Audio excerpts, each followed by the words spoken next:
Alright, for number 24, we are given that JM is a bisector. It's bisecting an angle, and we have one angle pair congruent, and we have to prove that JK and JL are exactly the same.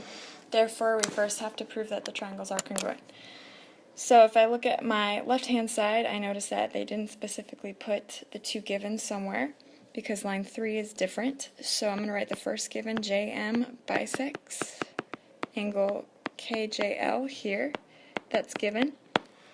So I'm going to locate JM, which is here, and that's cutting in half angle KJL. Middle letter is where you put your arc.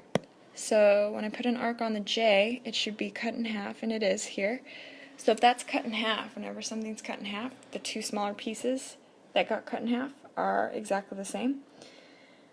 So if I look at line 3, let's see what they're saying. It looks like they put J in the middle of both. So KJM, reading line 3, is the the top part here, and then LJM is the bottom part. So I'm already going to say what line 3 is talking about. They're using the first given that I wrote down. If JM cuts it in half, then those two smaller angles are the same. That would be definition of angle bisector. So back to line 2, I'm just going to write the other given, JMK is congruent to angle JML, given, and let's put an angle arc on the middle letters here, M and M. So M has two parts, this upper corner here and the lower corner here. Alright, line 4 looks like we have a shared side, reflexive property. What side do these two triangles share?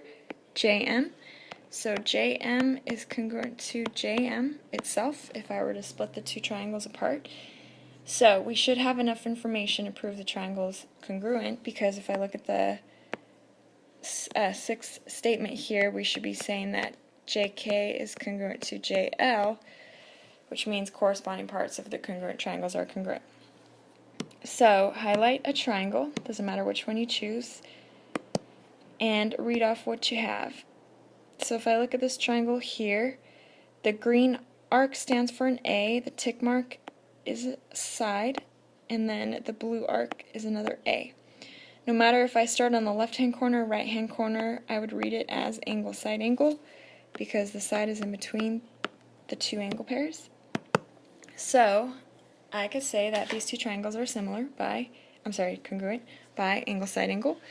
So using the triangle I highlighted, I'm going to say triangle JML is congruent to triangle. So I went along the green arc, the tick mark, and the blue arc. So the next one should be J, the green arc, M, the tick mark, and then K.